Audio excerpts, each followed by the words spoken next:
Good afternoon, all. CamelbackTrading.org coming to you this Friday afternoon, August 13th, and we are looking at Window Traders market profile of SPY, IWM, and Triple Qs.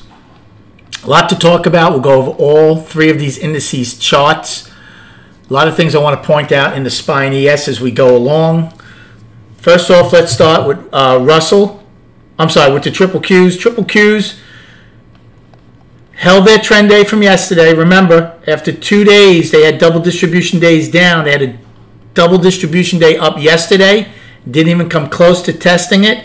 Opened at yesterday's high.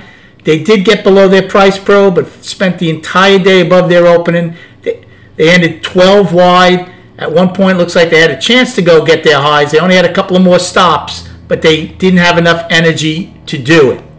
Russell, open in value, in balance. Treated it like an inside day, we said. It came out of an inside day to the downside, but really didn't get much traction to the downside till late in the day. They had a 10 for 10 wide POC before finally, in the last three time frames, getting their IB low and testing their 20-day moving average. They didn't get to it, but they got pretty close to it. One other thing with Triple Qs, did not take out their IB.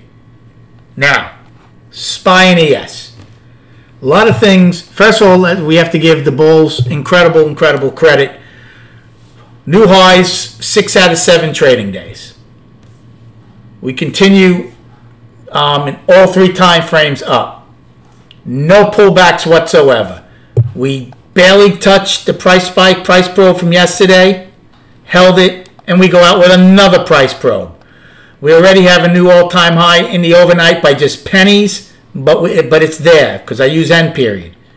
But here's a couple of distressing things that you have to keep in your mind as we go forward. And I'm not talking about from Monday or in the short term because markets don't go bull bear. However, this is the third day in the last 6 trading days. We did not take out our IB high or low. It's rare to begin with for it to happen. We've just done it 3 out of 6 trading days. We've made new highs 6 out of those 7 trading days. We continue with these wide POCs. So even though we're making new highs, they can't get any extension whatsoever away from them. 12 wide POC today. If you go back over the last couple of weeks, we have nothing but 10 to 12 and even a 13 wide POC in ES. ES had a poor high until M period ripped above it. Our volume this week is in SPY. Give me 1 second. We did get over 200 barely. 206 million. Now I went back to at least, I only had the weekly on my chart to May of 2019. So over 2.5 years, this is the lowest volume we've done in a week. There was 1 week in December of 19 that it was less, but that was a week where Christmas, we were off, I believe, on the Friday, and Christmas Eve was Thursday, so that was a half day. So take that off. So in the last 2.5 years, this week's volume, and I don't know how much further before that, I just went back to 2.5. It's the lightest volume we've done in a week. And we hit new all-time highs every day almost this week. You can't just forget about that. In the bigger picture, it will mean something. Believe me, it will. I didn't take a trade after B period. Now, there were 3 types of traders today. Okay? I'm the one. I can tell you this much. We had a 78-cent range most of the day until M extended it. And that's another thing. It's one of the smallest ranges I can remember in SPY before M extended it. And even with M's extension, I think it was only 85 or 87 cents. So it's one of the smallest ones we've had. Again, it's at an all-time high. So I'm going to tell you my trades and go over what I thought the rest of the day would happen to traders. So first off, I took a short in A period versus the overnight high, basically the 447.50 put, and I got paid on it. Then in B period, when we went down again, it was kind of a carbon copy of yesterday. I didn't take the short on the break. I did take one short towards the opening, which paid me the 447s. Then I did it again, and we got above the opening. Well, if you recall, if you watch my videos, what I did yesterday, I did the same thing today. Now, yesterday I had 20 puts, I think, and I went long 300 calls. Today I had only 15 puts, but I did go long 75 calls to see us at least test A's high. And we did that. And I took everything off at that point. So whatever I was down in the puts, made more than enough of in the calls. And the reason I took them off is because exactly what happened. I thought they'd play games there. The same reason I took them off yesterday, I did it in C. I wasn't sure what C was going to get, and that's why I took those off. Yesterday, obviously, we got a lot more extension. Those were the only trades I took.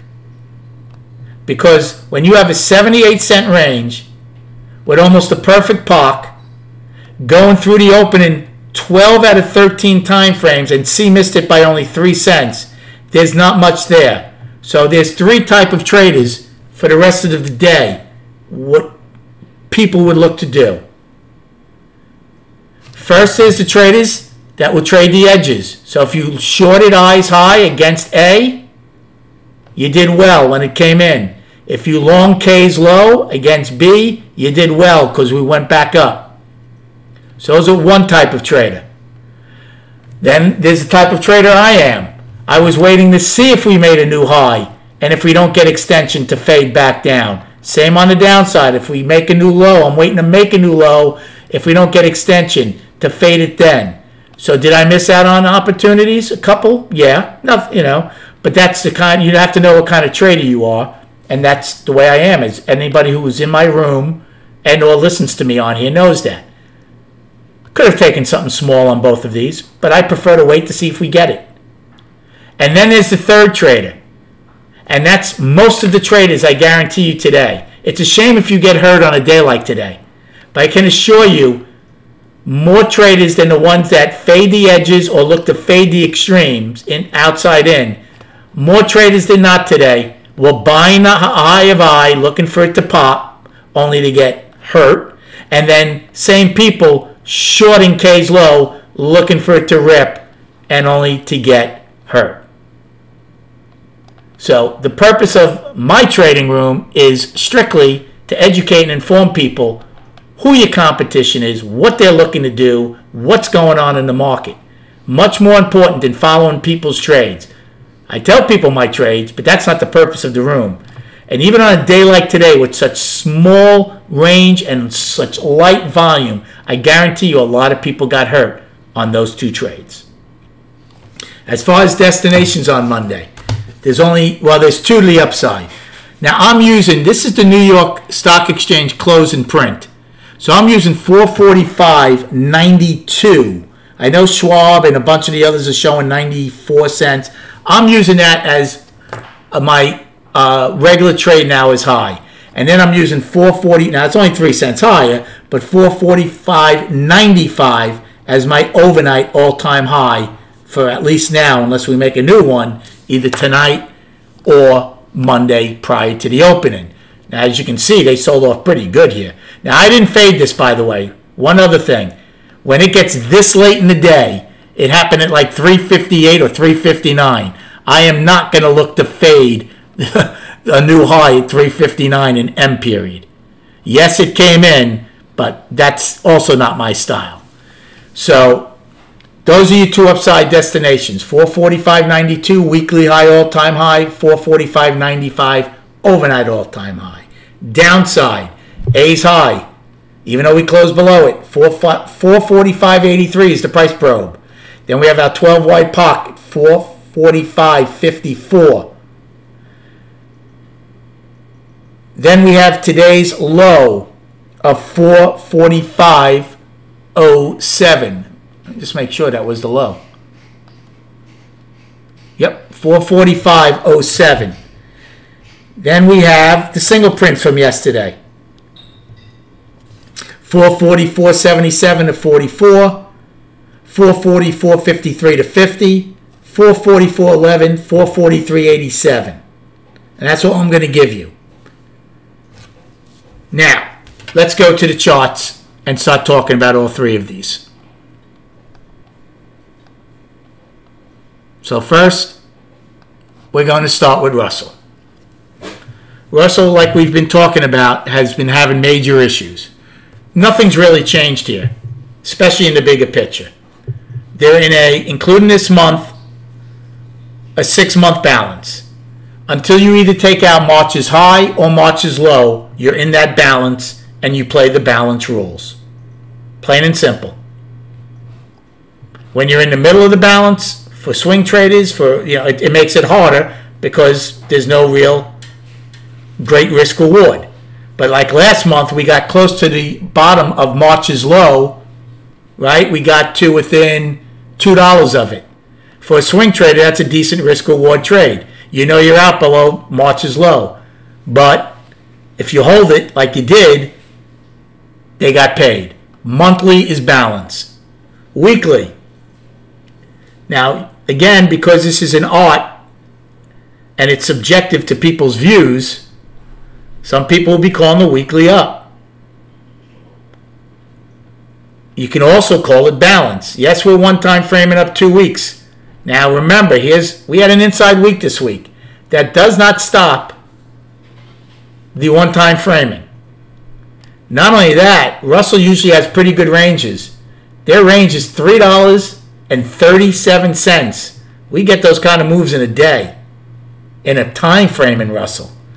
So whether you want to call it up or balance, I'll call it balance, because when you come out of this inside week, you should get a pretty good idea if you're finally going to try to get above July 12th's high and start making a move, or if we take this week's low out, well, then you're going to probably go test the bottom of the balance, which is, guess what, down at that 209.05 level. So for me, I'm calling the weekly balance still inside week. Very important and a very tight one. So monthly balance, weekly balance. Guess what the daily is, my friends? Balance. 5 days worth of balance. And look what they did. Yesterday they traded to the top of the balance. Today they just almost traded to the bottom of the balance. So again, just like the weekly, I told you, it's going to be huge. They're stuck right between the 20 and the 50. So for Russell, looks to me like they are waiting to break one way or the other pretty good. First it will have to come on the daily, then on the weekly. But it looks like at some point, hopefully we're going to get a move out of that.